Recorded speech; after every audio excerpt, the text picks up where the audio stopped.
Should I fear death? I was about to go to sleep, and this question suddenly came into my mind.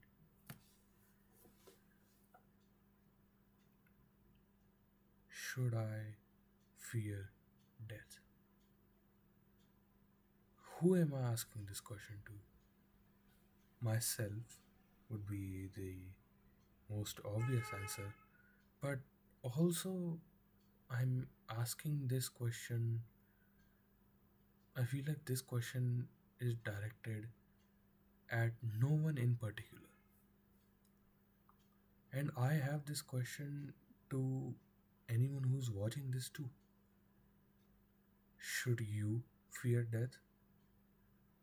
It's not do you fear death, right? That's not the question that I am interested in today, or the question that suddenly came into my mind. It's should you fear death, or should I fear death? I've always been extremely scared of death when it really counted.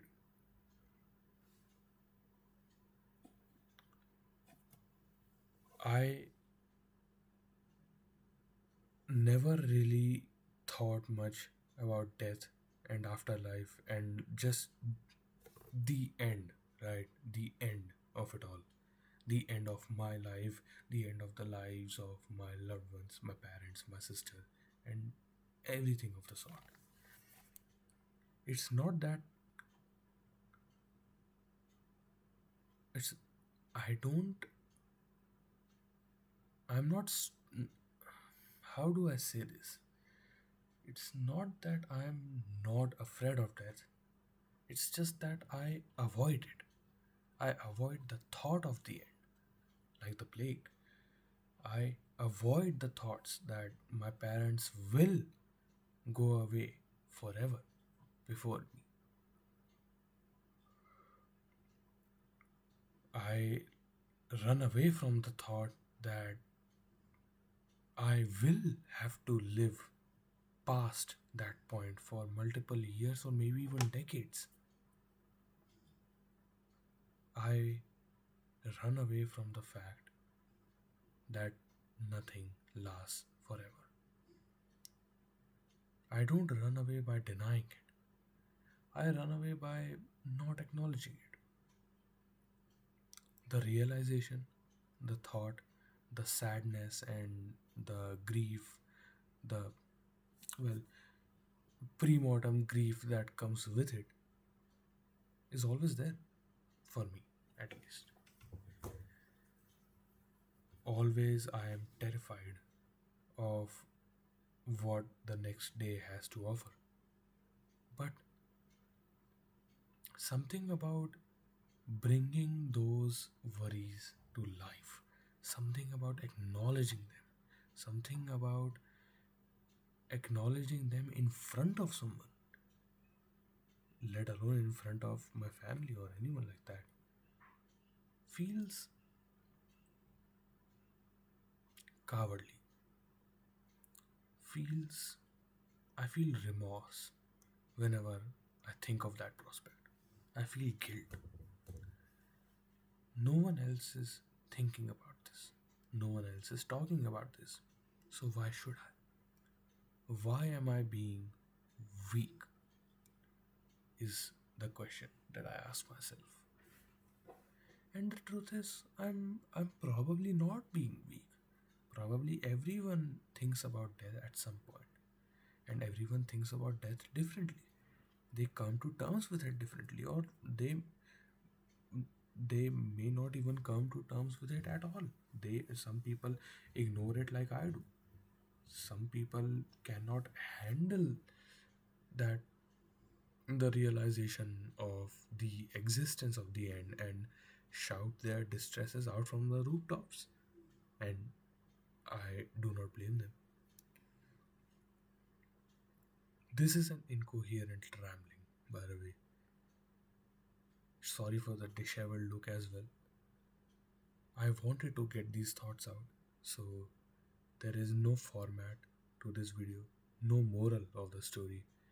It's just the message and the video aren't even directed at anyone in particular. So I apologize for such low quality content from my side. If you are religious, how do you cope with death? Short answer, depends on the religion. Long answer, if you take a case by case basis, which is still a short answer in my opinion, would be you do good things, you go in heaven, all good, all set. You do bad things, you go to hell, not good, right? Yeah. Second case, you do good things, you go to heaven, but like you pay for your for the bad things you do, and after you're done paying with them, you're in heaven. Chill, easy. Come on. Number three, you get reincarnated. Number four, you turn into a ghost. Number five, there is no afterlife. Come on now. It just ends. It's like permanent sleep. Number six. Is there a sixth one? Number six. Mm, no, I don't think there's. I cannot think of any other case. These are the cases. Excuse me. Sorry, I'm feeling quite sleepy. These are the cases that come in most people's minds when thinking about death, right? This is what happens. Or, no, yeah, there is a case six. Something unexpected happens. Something like maybe your consciousness joins with the universe. You become one with the universe. In fact, us humans and just living organisms, creatures are just the universe observing itself, technically, right? So you'll merge with the universe. To me, the best prospect out of all of these is the nothingness. That nothing will exist after death.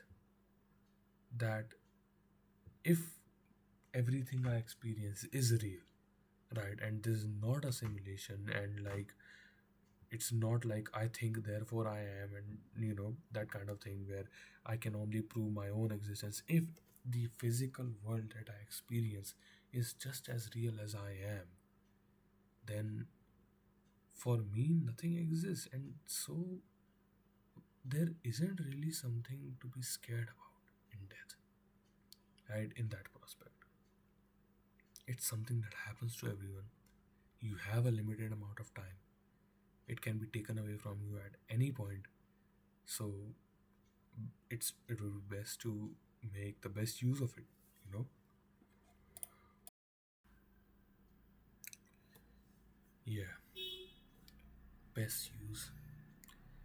One scary thought experiment, or like one scary prospect, is that when you die, until your entire body, like unless your like entire body gets cremated or something, like you get entirely disintegrated, if you just die by like heart failure and stuff, then you will remain in that perpetual like suspended state of like near death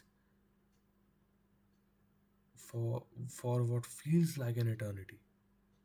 That prospect is scary because it may also even be true. Who knows, right? It's kind of like a black hole. From looking from the outside, you would just see the astronaut.